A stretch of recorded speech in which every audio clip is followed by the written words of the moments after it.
Start करते हैं। Recording started है।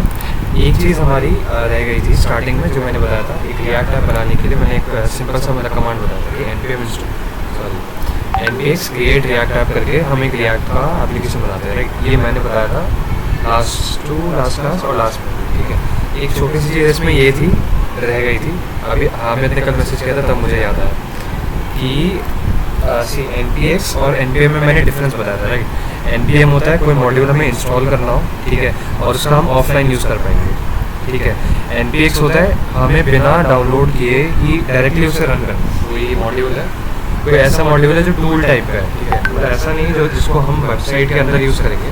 जैसे मान लो अभी ये जो अभी जो हमने कोड देखा है, ये हामिद वाला, जिसमें ये AOS करके लाइब्रेरी है, राइट। तो ये लाइब्रेरी ऑफलाइन हम वेबसाइट में अपने यूज़ कर रहे हैं, तो इसको इंस्टॉल करना ज़रूरी है, ठीक है। बट कोई ऐसे मॉड्यूल्स होते हैं जिनको डाउनलोड करके रखना कुछ लॉजिकल नहीं है, डायरेक्टली हम उसे यूज़ कर सकते हैं। जैसे सपोज़ कोई मॉड्यूल होता है, सपोज़ एक मॉड्यूल था जो हमारा इंटरनेट कनेक्शन ऑफ कर देता है, ठीक है, Node.js में किसी ने बनाया तो उसको हम डाउनलोड करके कर सकते हैं। बट उससे बढ़िया ये रहेगा, हम डायरेक्टली इंटरनेट कनेक्शन बंद करना हो तो हम डायरेक्टली वो रन करते हैं, राइट, जो भी मॉड्यूल है। तो उसको ऐसे कमांड्स मतलब वन टाइम यूज़ के लिए हम npx यूज़ करते हैं कि डायरेक्टली मैंने इंटरनेट कनेक्शन ऑफ करने के लिए npx एंड जो भी उस मॉड्यूल का नाम है क्लोज इंटरनेट, ऐसा हो, ठीक है। उसी तरह से क्रिएट रिएक्ट ऐप भी जो है, ये भी एक मॉड्यूल है, हम इसे इंस्टॉल भी कर सकते हैं, ठीक है। अदरवाइज हम डायरेक्टली भी रन कर सकते हैं। तो ये मैंने बताया था लास्ट क्लास तक, ठीक है। हमें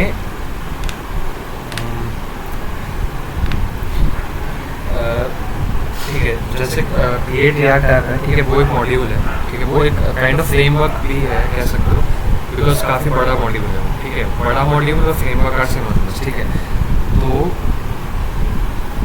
क्रिएट रिएक्ट ऐप को कई और मॉड्यूल्स की ज़रूरत पड़ती है, ठीक है।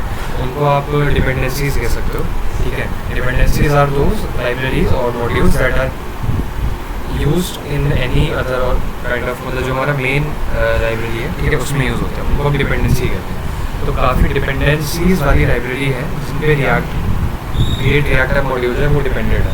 तो उन्हें हमें इंस्टॉल करना पड़ता है ताकि हम क्रिएट रिएक्ट ऐप को या तो डाउनलोड करके या डायरेक्टली कैसे भी इंस्टॉल रन कर पाए, ठीक है। तो इस वजह से अगर आपने ट्राई किया होगा, ठीक है, क्रिएट रिएक्ट ऐप करने का, तो उसमें एरर देगा बिकॉज वो डिपेंडेंसीज आपके डिवाइस में इंस्टॉल नहीं है, राइट। तो उन्हें इंस्टॉल करने के लिए आपको एक बार npm install create react app करना पड़ेगा स्टार्टिंग में, ठीक है। वो कर लोगे देन आप उसके बाद npx क्रिएट रिएक्ट ऐप करो, ठीक है, तो that will work. npm install create react app करने से क्या होगा कि जो मॉड्यूल्स या जो भी डिपेंडेंसीज है, ठीक है, वो सारी इंस्टॉल हो जाएंगी, जिससे कि create react app module will be executable on your device, ठीक है। तो ये छोटा सा चीज़ था, मतलब इंस्टॉल करना ज़रूरी है एक बार, ठीक है, फर्स्ट टाइम। उसके बाद आप फिर npx वगैरह करते रहो, ठीक है, जितना भी। तो ये था छोटा सा, एंड अगर इतना क्लियर है, ठीक है, तो वी वर अबाउट टू करना पड़ा था प्लीज़। तो हम थे लास्ट क्लास में, एक सेकेंड, हम थे यहाँ पे सेक्शन 1। अगर किसी को स्ट्रक्चर याद होना चाहिए, आई होप। app.jsx था, app.jsx के अंदर हमारा एडर एंड होम था, राइट। होम के अंदर जाते हैं, होम पेजेस के अंदर है, बिकॉज होम एक पेज है, ठीक है। यहाँ पे हम 4-5 पेजेस के कंपोनेंट्स लिख सकते हैं, राइट। एंड उसके अंदर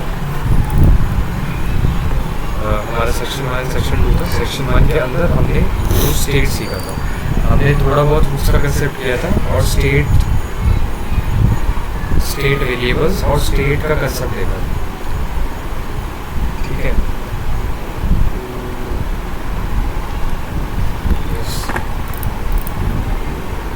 ओके, सो एक बार ये बताओ, किसी ने घर पे या तो ट्राई किया हो या किसी को ऐसे ही समझ आ गया हो, ठीक है, वो मतलब आपके ऊपर है। डाउट किसी को भी हो यूज स्टेट वाली चीज़, मैं ऑल्दो अभी दोबारा रिपीट कर ही दूँगा थोड़ा, ठीक है। क्लास में आई ट्राइड कि समझ आ जाए, ठीक है। ये ध्यान से समझ वैसे तभी आएगा अगर आप लोग खुद यूज़ करो, यूज स्टेट जो है या फिर हुक्स तो चलो हम सभी देख रहे हैं, हुक्स सारे इतने डिफिकल्ट नहीं है, ठीक है। जैसे यूज स्टेट है, ये थोड़ा सा समझने में कॉम्प्लेक्स है, यूज़फुल सबसे ज़्यादा ही, ठीक है। आप सबसे ज़्यादा इसी को यूज़ कर रहे होंगे, बस समझते वक्त फर्स्ट टाइम थोड़ा सा इसमें है, ठीक है। इसके बाद यूज़ इफेक्टिव बुक आएगा, वो ईजी है काफ़ी, एंड एक दो बुक और है, ठीक है, वो इससे ईजी है। मतलब 4 बुक्स हम देखेंगे through out this React.js course, ठीक है। चारों बुक्स में से ये सेकंड मोस्ट डिफिकल्ट कह सकते हो, ठीक है, सेकंड या थर्ड, आई मीन जो भी, ठीक है। तो मैं थोड़ा सा बता देता हूँ दोबारा से। देखो कौन ये तो स्ट्रक्चर है कि हम यूज स्टेट बुक यूज़ कैसे करते हैं, राइट। बुक यूज़ करते क्यों हम यूज स्टेट वाला, use state is use for declaring a variables value. जैसे हम नॉर्मली कैसे डिक्लेयर करते हैं कोई variable, const name equals to Siddharth, ठीक है। वही काम हम यूज स्टेट के साथ करेंगे। तो कॉन्स्ट स्क्वायर ब्रैकेट मतलब एक लिस्ट होगी, लिस्ट के अंदर 2 एलिमेंट होंगे, पहला वेरिएबल का नाम होगा, दूसरा एक फंक्शन का नाम होगा, ठीक है, सेट नेम करके, जिससे कि हम इस वेरिएबल की वैल्यू सेट करेंगे, ठीक है। हम डायरेक्टली जैसे इस वेरिएबल की वैल्यू हम सेट करनी होगी या चेंज करनी होगी तो क्या करेंगे, नेम इक्वल्स टू गौतम, ठीक है, वो गौतम चेंज हो जाएगा इसमें। बट इसके लिए इस यूज स्टेट केस में हमें सेट नेम फंक्शन यूज़ करना पड़ता है। सेट नेम के ब्रैकेट में हम न्यू वैल्यू गौतम पास करते हैं, राइट, ताकि नेम वेरिएबल जो है इसकी वैल्यू चेंज हो, okay. And use state function जो है ये एक मिनट रुको,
आई वाज सेइंग, जो यूज स्टेट के अंदर जो हमारा जिस सिद्धार्थ है, ठीक है, ये बस बता रहा है कि इस वेरिएबल नेम वेरिएबल की जो इनिशियल वैल्यू है वो सिद्धार्थ है, ठीक है। एंड दिस फंक्शन और दिस बुक और this method is returning a list, ठीक है, जिस लिस्ट में पहला होगा variable and second element will be the function that changes the value of the variable, ठीक है। एंड उस एरे को, उस एरे के एलिमेंट्स जो होंगे वो इस एरे के कॉरस्पॉन्डिंग एलिमेंट से इक्वेट होंगे, इसको एक वेरिएबल बना देंगे एंड इसको एक फंक्शन बना देंगे, ठीक है। तो ये तो इसकी फंक्शन ही थी, मतलब बैकग्राउंड में कैसे काम करता है। ऊपर से इसका काम बस यही है कि ये कॉन्स्ट, ठीक है, देन एरे, एरे के पहला एलिमेंट होता है variable name, second element is the function that we can use to change this variables value, okay. And इसका फ़ायदा क्या होता है, हम इस मेथड की हेल्प से चेंज करेंगे अगर वेरिएबल की वैल्यू, तो ये वेरिएबल हमारे पूरे डॉक्यूमेंट में, ठीक है, या पूरे रिएक्ट एप्लीकेशन में कहीं भी यूज़ हो रहा होगा तो वो वाला, सिर्फ वो वाला एरिया, ठीक है, कॉम्पोनेंट अपडेट हो जाएगा। इससे क्या होगा कि हमारा वो एरिया अपडेट हो गया, पूरी वेबसाइट रीलोड करने की ज़रूरत नहीं पड़ी, ठीक है, सिर्फ वो कॉम्पोनेंट अपडेट हो जाएगा, ओके। या यू कैन से अब हम React.js कर रहे हैं तो अब से हम कह सकते हैं री रेंडर हो जाएगा, ओके, बिकॉज फर्स्ट टाइम जब हमारी वेबसाइट होती है React.js की, तो that is called a rendering, ठीक है, फर्स्ट टाइम रेंडरिंग। हमारा पूरा एप्लीकेशन रेंडर हो गया, ठीक है। ये you can say not render, हमारा पूरा एप्लीकेशन लोड हो गया, ठीक है, बट नॉट रेंडर। रेंडर का मतलब होता है व्यू कोड के अंदर आना, ठीक है, कि मतलब यूज़र की स्क्रीन पे आ गए, ओके। जैसे सपोज पूरी एप्लीकेशन हमारी React.js का मैंने फंक्शन ही बनाया था स्टार्टिंग में भी, पूरा application gets loaded in one time होगी, ठीक है, मतलब वो जितने भी पेजेस वगैरह होंगे वो सब एक साथ लोड होंगे, ओके। बट व्यू कोड में पहला ही पेज आएगा, तो खाली पहला पेज रेंडर होगा, ओके। एंड कोई कॉम्पोनेंट अपडेट होता है तो उसको हम नहीं रेंडर करेंगे, ठीक है। दैट्स द थिंग, ठीक है। एक बार ये बताओ, यूज स्टेट में किसी को भी डाउट हो?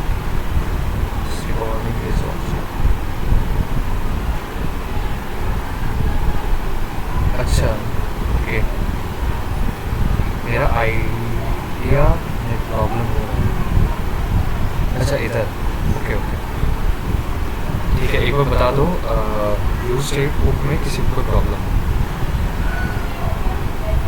मतलब 100% क्लियर भी शायद नहीं होगा, ठीक है। क्लियर वो तभी होगा जब खुद यूज स्टेट को बुक करोगे, सॉरी यूज़ करोगे, क्लियर है, ठीक है। भी बता दो एक बार, थोड़ा बहुत अगर डाउट है, ऊपर ऊपर समझो। हाँ, ऊपर ऊपर, ठीक है। तुम लास्ट क्लास में आए थे क्या? No sir. अच्छा, नहीं आए थे, ओके। लास्ट क्लास में मैंने बताया था सबको ऊपर ऊपर से समझ आएगा, ठीक है। यूज स्टेट बुक जो है, ये एक बार जब कर लोगे तो, ठीक है, एक बार कुछ ना कुछ ऐसा कुछ ट्राई करोगे। अच्छा, तुम नहीं आए तो मैं थोड़ा सा ऐसा भी ऐड देता हूँ। हम बेसिकली कर क्या रहे थे, ये यूज स्टेट से हमने मतलब ये यूज स्टेट स्टेटमेंट हो गया, राइट। एंड एक हमने बटन बनाया था, मतलब डिव, ये एक डिव बना के हमने कॉम्पोनेंट बनाया, राइट, section1.jsx का, जिसके अंदर एक h1 टैग था और एक बटन टैग था, राइट। तो बटन टैग पे हमने on click equal to curly braces के अंदर जावास्क्रिप्ट यूज़ किया हमने। चेंज नेम जो है फंक्शन का नाम, और चेंज नेम फंक्शन कॉल होते क्या होगा, अगर नेम सिद्धार्थ है तो सेट नेम गौतम हो जाएगा, अगर set else set name Siddharth हो जाएगा, ओके। एंड ये जो नेम वेरिएबल है इसको हम यूज़ कर रहे हैं हमारे h1 टैग यहाँ पे, हेलो और ये, राइट। तो अगर हम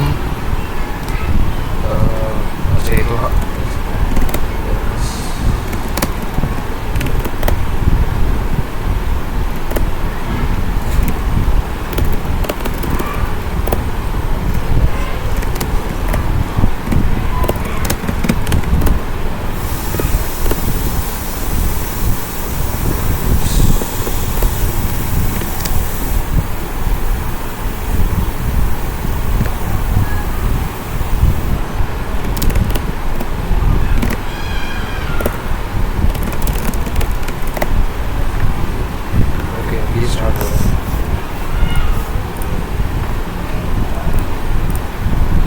npm run start was the command to start our local all development server.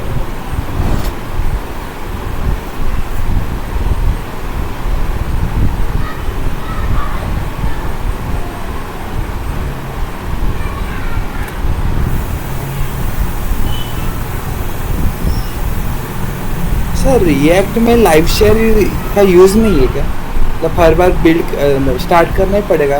हाँ हाँ, ये किसी काम का नहीं।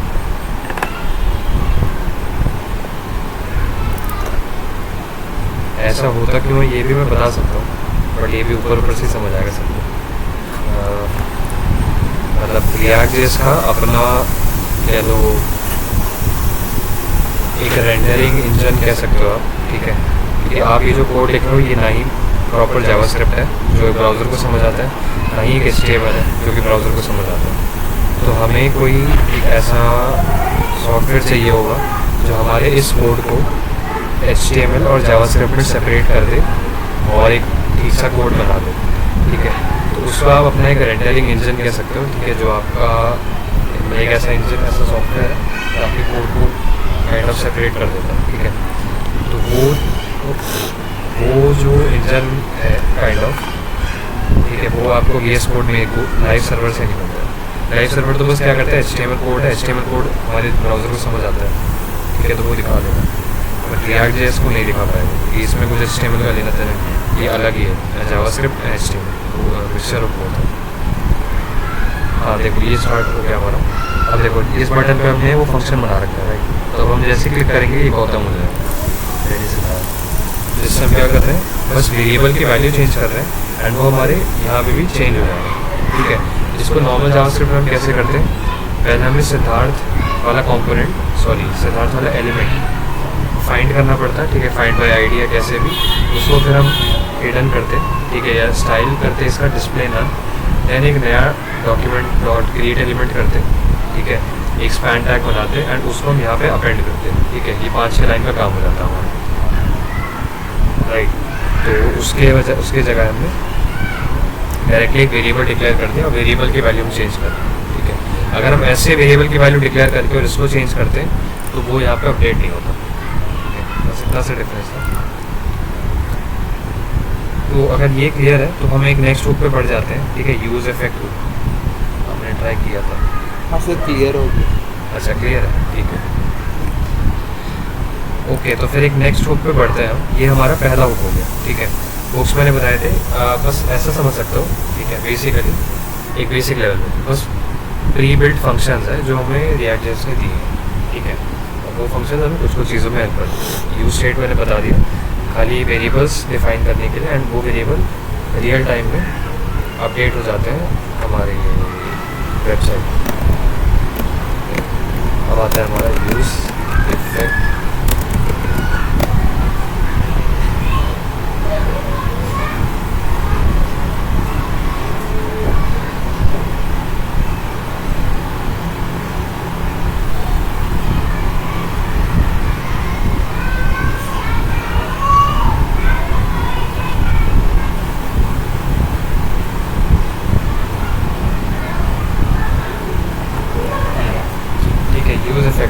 तो सबसे पहले इस हुक का काम समझ लेते हैं, ठीक है, ठीक है, ये डेफिनेशन मैं लिख देता हूँ, ठीक है, इससे कुछ समझ नहीं आएगा साइड इफेक्ट्स, ठीक है। देखो यूज स्टेट का क्या काम था, वेरिएबल डिफाइन करते हैं हम और वो वेरिएबल रियल टाइम में अपडेट हो जाती है वेबसाइट पे कहीं भी हो, ठीक है, किसी और पेज पे हो, किसी फुटर में हो, कहीं भी, ठीक है, वो अपडेट हो जाएगा जहाँ भी वो वेरिएबल यूज़ हो रहा हो, ठीक है। यूज़ इफेक्ट क्या होता है,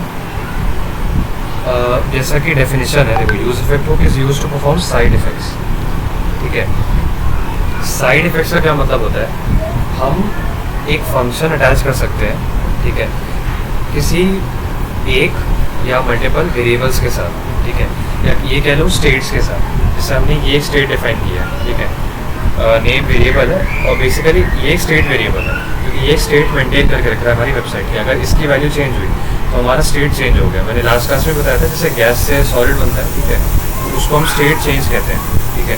यहाँ भी हमारा वेबसाइट एक स्टेट से दूसरे स्टेट में जा रहे हैं, ठीक है, ऐसा मान सकते हो, मतलब कुछ चेंज हो रहा है, ठीक है। इसी कारण से हम उसको भी वेबसाइट रिएक्ट जेएस की लैंग्वेज में स्टेट चेंज करेंगे, ठीक है। अब ऐसे स्टेट वेरिएबल्स के साथ हम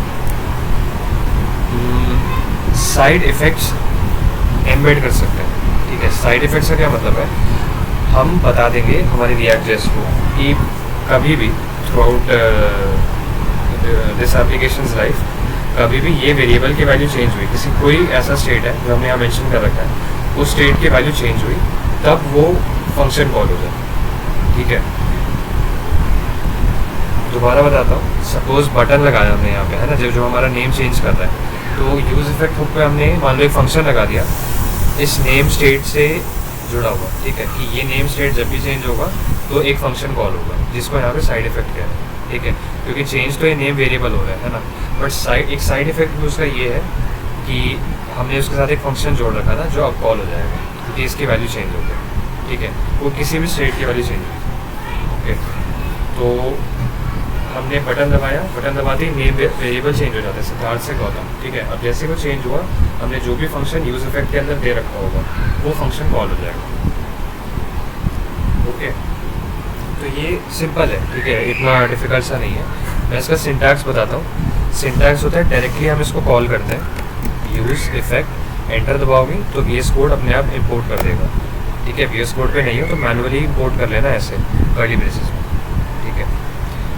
अब इसके अंदर ये रहा हमारा ब्रैकेट, ठीक है, यूज़ इफेक्ट ब्रैकेट। इस पैरेंथेसिस के अंदर हमें दो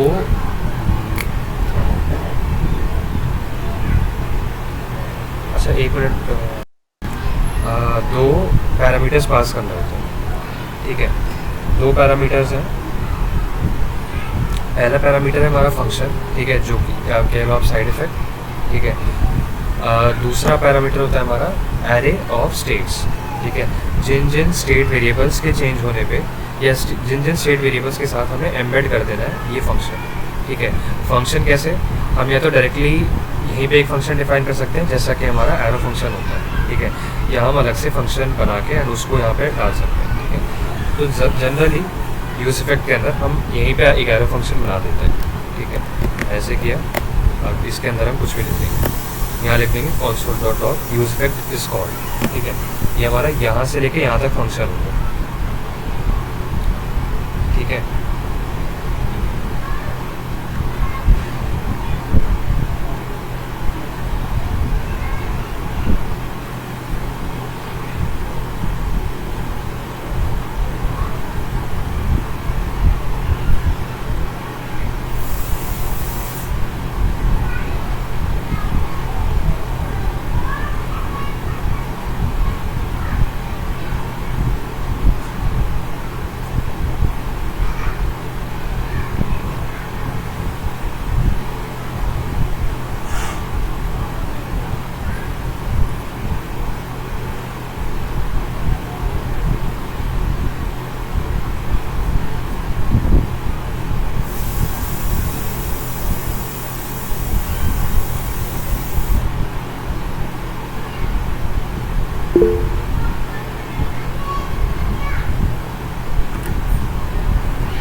हेलो।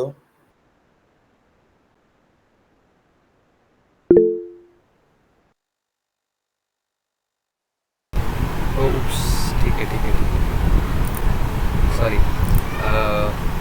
मैं बस ये कह रहा था, ठीक है, इसकी जगह अगर आपको एक नॉर्मल फंक्शन भी बना के पास करना है यहाँ पे तो वो आप कर सकते हो, ठीक है। The second parameter was an array, ठीक है। इस एरे के अंदर सपोज मैंने एक नेम फंक्शन कॉल कर दिया, सॉरी नेम स्टेट वेरिएबल पास कर दिया, ठीक है। हम 2-3 स्टेट वेरिएबल्स पास कर सकते हैं, उससे क्या होगा, वो दोनों तीनों पे साइड इफेक्ट लग जाएगा, ठीक है। सिंपली एरे, ठीक है। तो अब देखना, अब हम जब भी यहाँ पे इंस्पेक्ट पे जाते हैं और इसको साइड में लगा देते हैं, तो जैसे ही कॉल किया यूज़ इफेक्ट कॉल हो, ठीक है, क्योंकि नेम स्टेट पे हमने काइंड ऑफ एम्बेड कर दिया है, ठीक है। यहाँ पे देखो 7 बार कॉल हो चुका है, ओके। तो जब भी स्टेट वेरिएबल नेम चेंज होगा तब तक वो यूज़ इफेक्ट कॉल होगा, ठीक है। इसका फ़ायदा क्या होता है, सपोज़ ये देखो, ये स्टेट यूज स्टेट और यूज इफेक्ट मिलके बहुत तगड़ी डायनेमिक एप्लीकेशंस बना सकते हैं, ठीक है। जैसे कि सपोज एक नॉर्मल वेबसाइट में क्या होता है, सपोज एक मूवी सर्च करने की वेबसाइट है, ठीक है, लाइक IMDb है, IMDb पे ही जाते हैं,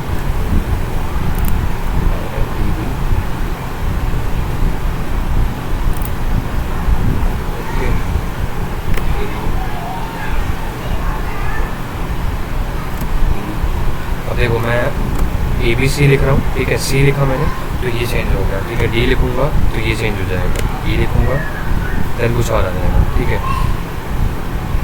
यही काम इन दोनों को मिला के हम रिएक्ट एप्लीकेशन में करते हैं। कैसे देखो, एक हम इनपुट टैग लगाता है, इनपुट टैग लगाएंगे, ठीक है, जिसके अंदर जो यूज़र होगा वो अपना इनपुट टैग होगा, ठीक है। उसके साथ हम एक ऑन चेंज फंक्शन लगाएंगे।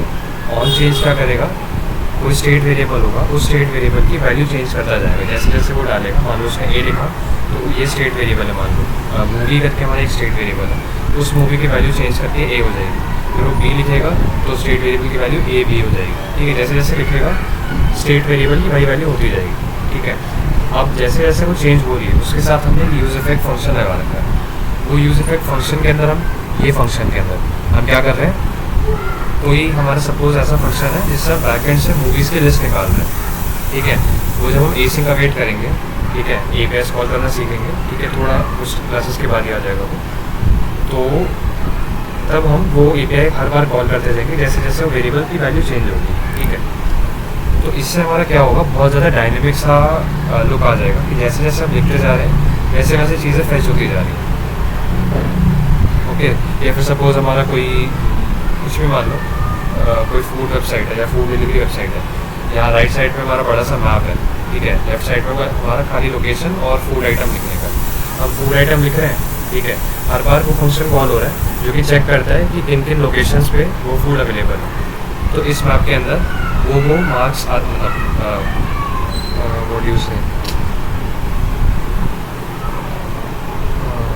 मैप पिकर कहते हैं सर से, ठीक है। वो पिकर वाली आइकन वहाँ आती जाएगी।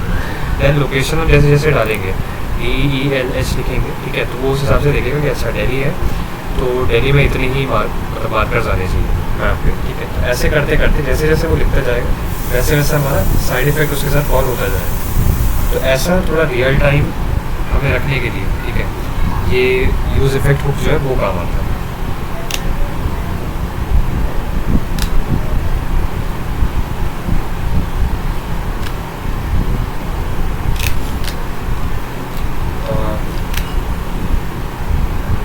सर वैसे ही हम हर इनपुट देंगे वैसे ही वो अपडेट होता रहेगा मतलब।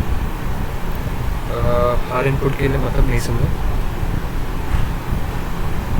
टाइप कर रहे आपने बोला ना, वैसे तो हर बार चेंज अपडेट होता रहेगा। हाँ, हर बार अपडेट होता रहेगा, ऐसा हम कर सकते। हाँ, मतलब ऐसा करना एक कंपलसरी नहीं होता, मैं ये नहीं कह रहा हूँ कि ऐसा करते ही हैं। ये एक यूज़ केस है, यूज़ स्टेट, यूज़ इफेक्ट और यूज़ स्टेट कंबाइंड का। इससे फ़ायदा मतलब ये है कि वही मतलब डायनेमिक रखना चीज़ों को, इसी वजह से कि जैसे जैसे हम चेंज करते जा रहे हैं वो चीज़ अपने आप कॉल होती जा रही है। ये नॉर्मल जावास्क्रिप्ट में हम नहीं कर पाते या काफ़ी मुश्किल होता है करना, ठीक है। मैं अगर लॉजिक बताऊँ, ये सेम काम अगर हम जावास्क्रिप्ट में करना चाहें तो ये काफ़ी लंबा हो जाएगा। जैसे कि यहाँ पे हमारा इनपुट टैग है, ठीक है, हम ये IMDb वाला लेंगे, अगर हमारा यहाँ इनपुट टैग है, ठीक है, तो हम क्या करेंगे, ऑन चेंज इसके ऊपर लगाएंगे, ठीक है। ऑन चेंज, अब जो भी इसने टेक्स्ट लिखा होगा, ठीक है, वो टेक्स्ट का जो भी चलो वेरिएबल लेंगे, ठीक है, मूवी वेरिएबल ले लेंगे, फिर वो मूवी वेरिएबल लेगा, ठीक है, और एक फंक्शन कॉल करेगा, ठीक है, जो भी कोई एक API कॉल करने वाला फंक्शन होगा, ठीक है, उसके अंदर ये पास करेगा एंड देन ये कॉल करेगा। देन कॉल करने के बाद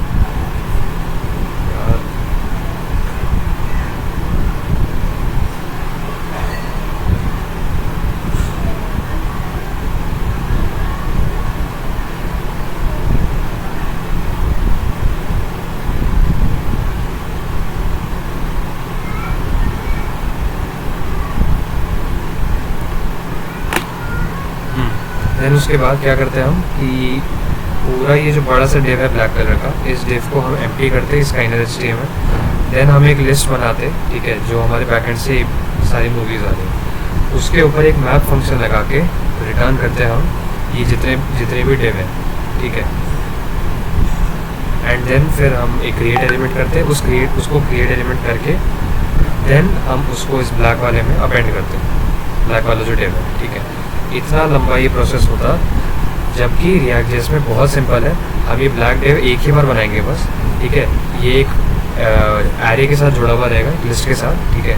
वो एरे चेंज होता रहेगा जैसे जैसे हमारा API कॉल होता रहेगा, ठीक है, यूज़ इफेक्ट के साथ। तो ये सब कुछ साथ साथ में साइमल्टेनियसली होता रहेगा, ठीक है। तो तो ये हमारा थोड़ा हो गया डायनेमिक वाला, ठीक है। तो एक बार बस ये बताओ यूज़ इफेक्ट समझ आया? अभी यूज़ इफेक्ट में छोटी सी चीज़ एक और है बस।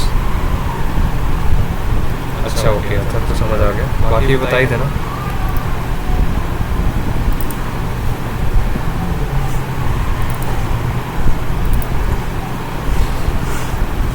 Clear, okay.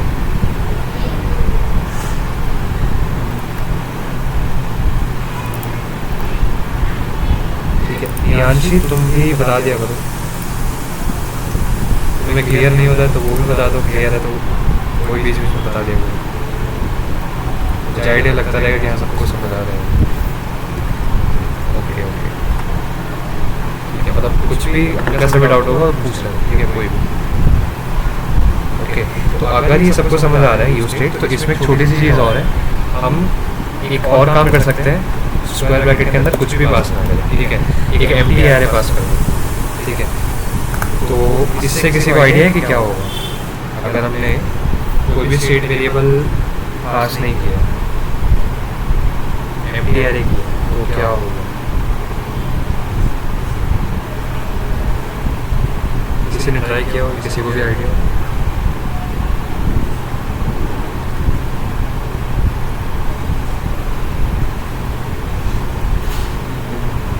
आइडिया दूसरा तुम्हें है आइडिया? तुमने बैकएंड पे किया था, फ्रंट एंड पे नहीं किया था, पर पूरे इस पे लगेगा ना, पूरे इस पे मतलब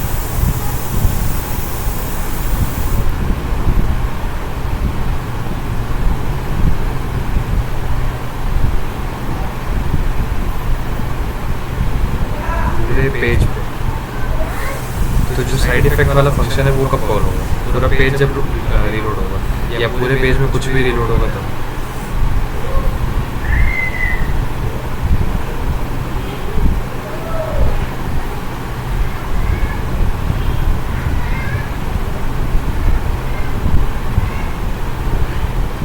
मैं बताता हूँ, स्क्वायर ब्रैकेट हम तब पास करते हैं जब हमें जो ये फंक्शन है ये खाली एक बार कॉल करना है, ठीक है। एक बार कब? बस जब ये वेबसाइट हमारी रेंडर होगी, ठीक है। ऐसा कब करना पड़ता है हमें? जैसे जैसा हमें सपोज कोई वेबसाइट है, ठीक है, मान लो facebook.com, जैसे वो लॉगिन किया, अच्छा वही बोलने वाले थे, अच्छा ठीक है। तो जैसे facebook.com में हमने लॉगिन किया, लॉगिन करके डैशबोर्ड खुलेगा, हाँ हाँ ठीक है। तो जैसे ही डैशबोर्ड में वो आएगा, एंटर करेगा, ठीक है, एंटर करने के बाद हमें फंक्शन कॉल करना है, ठीक है, खाली एक बार। ऐसा फंक्शन जो कि सारा जो भी डेटा है उस यूज़र का वो बैकएंड से ले आए, ताकि हम उसे फ्रंट एंड पे सजा के दिखा, ठीक है। ये बस में भाई, अच्छा ओके। तो हमें एक बार ही फेसबुक के बैकएंड से डेटा चाहिए होगा, राइट। हमें ऐसा नहीं है कि हर सेकंड या हर किसी वेरिएबल के चेंज होने पे बैकएंड से डेटा लाना है कि यूज़र का name, email, phone number, friend request, ठीक है, सारी चीज़ें हमें नहीं चाहिए।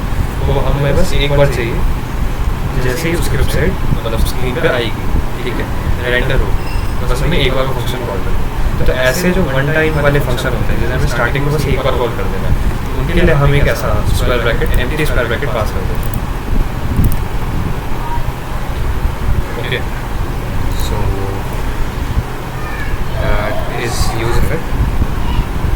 ओके यही दो चीज़ें हैं यूज इफेक्ट, मतलब ये वाला काफ़ी ज़्यादा ईजी है, ईजी भी है और बहुत यूज़फुल भी है, ठीक है। देखो बस पहला पैरामीटर क्या था हमारा, एक फंक्शन, कॉमा, कॉमा के बाद एक एरे, ठीक है, एरे एम्प्टी हुआ तो वन टाइम कॉल होगा फंक्शन। कोई स्टेट वेरिएबल होगा तो स्टेट वेरिएबल के चेंज होने पे वो फंक्शन हमारा कॉल होगा, ठीक है। इसके यूज़ केसेस मैंने बता दिए कि किसी के चेंज होते ही या हमें वन टाइम कोई ऐसा, ये यूज़ इफेक्ट जो है ना हमारा ज़्यादातर उसमें काम आने वाला है, API पे जब हम काम करेंगे, ठीक है। जैसे कोई वेरिएबल चेंज हो रहा है, स्टेट वेरिएबल, या जैसे हमारी वेबसाइट रेंडर हो रही है फर्स्ट टाइम, ठीक है, तो तब हमें APIs कॉल करने पड़ेंगे कि अच्छा मुझे वेदर का डेटा चाहिए, मुझे बैकएंड सर्वर डेटा चाहिए, अलग अलग दूसरों के APIs, अपनी APIs हर जगह से डेटा चाहिए, ठीक है। तो उन सब, ठीक है, तो ये है हमारा यूज इफेक्ट वाला, ठीक है।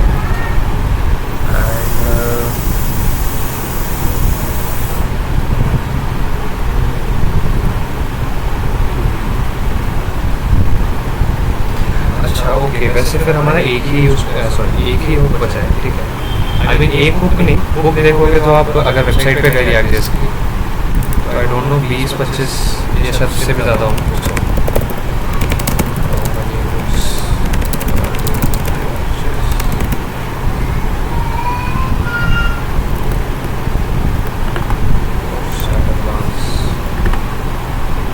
पच्चीस शायद ज़्यादा होगा। अच्छा ओके, ये है and then custom hooks. Custom hooks तो आप नॉर्मली वो समझ सकते हो, मतलब हम अपने फंक्शंस बनाते हैं, ठीक है, जैसे यूज इफेक्ट वगैरह, ठीक है। ये देखो जो टॉपिक के 3 दिख रहे हैं आपको, ये ही सबसे ज़्यादा मोस्टली यूज है, ठीक है। मतलब use context, use effect and use state, ये 3 अगर आपको आ गए तो आप समझ लो नीचे के जो 4 हैं इनकी ज़रूरत नहीं है आपको, ठीक है। मैं अपना बताऊँ तो मैंने नीचे के 4 यूज़ ही नहीं करता कभी, ठीक है। ऊपर के 3 से ही मेरे सारे काम हो जाते हैं। समझ लो ये यूज़ रेफ जो है, ठीक है, अगर किसी को आइडिया हो यूज़ रेफ से काम लिया हो, ठीक है, तो यूज़ रेफ का जो काम होता है या आप यूज़ स्टेट से भी कर सकते हो।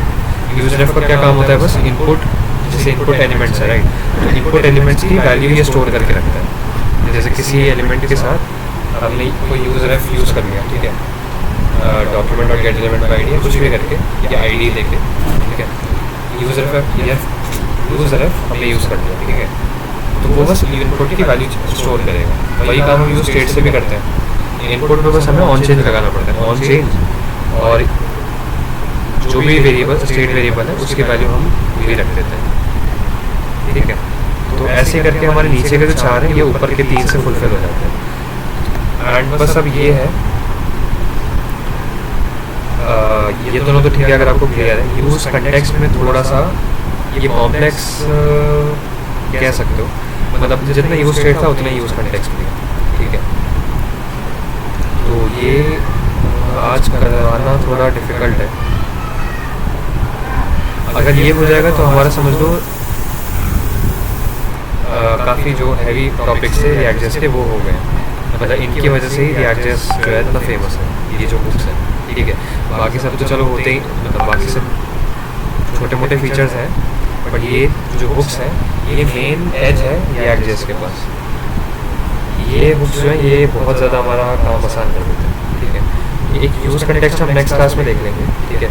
ये हो गया हमारा, तो आप समझ लो सारे हुक्स, ये नीचे के 4 हुक्स मैं आपको बता दूंगा, ठीक है। ये चारों भी यूज़ रेफ जो होता है ये बस थोड़ा बहुत कभी कभार काम आता है, ठीक है, बट ये काम भी हम यूज़ स्टेट से कर लेंगे, ठीक है। तो यूज़ कंटेक्स्ट हो जाएगा तो देन हम तीनों का यूज़ करके कुछ एक ठीक सा मिनी प्रोजेक्ट कह सकते हो वो बना सकते हैं, ठीक है। मैं ये नहीं कह रहा रिएक्ट जेएस खत्म हो गया इससे प्रोजेक्ट कर रहे हैं। ये 3 जो है ये मतलब यहाँ तक हुक्स तक काफ़ी हैवी टॉपिक हमने ख़त्म कर दिया, ठीक है। तो इनका एक साथ यूज़ कैसे होता है, ठीक है, और ये हमने 2-3 दिन में ख़त्म कर दिया, बट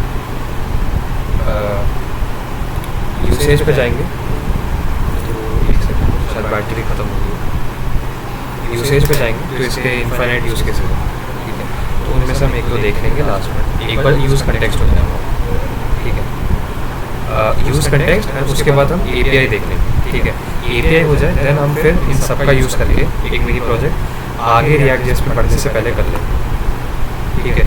ये श्योर है क्योंकि ये अगर आपको आ गया, ठीक है, API प्लस ये 3 हुक्स प्लस जो बेसिक JSX होता है, ठीक है, then you are ready to almost शायद आप फिर कुछ भी बना पाओगे, ठीक है, रिएक्ट जेएस में, रिएक्ट जेएस की वेबसाइट को रेफर कर करके, ठीक है, ऐसा है। तो नेक्स्ट क्लास में हम यूज़ कंटेक्स्ट देख लेते हैं। नेक्स्ट क्लास संडे को कंफर्म है, ठीक है। मैं यूज़ स्टेट एंड बस टाइम की कुछ प्रॉब्लम ना हो तो मैं API भी करवा दूँगा, ठीक है, संडे को। तो ट्राई करना है कि संडे वाली क्लास में। Okay sir. ओके, मैं ग्रुप पे भी डाल दूँगा, या ग्रुप में मुझे डालना है, स्ट्रेंथ कम आती है, मैं कंफर्म नहीं कर पाता कि सबको रिकॉर्डेड से समझ आ रहे हैं। अच्छा एनीवेज मैं ये ऑफ कर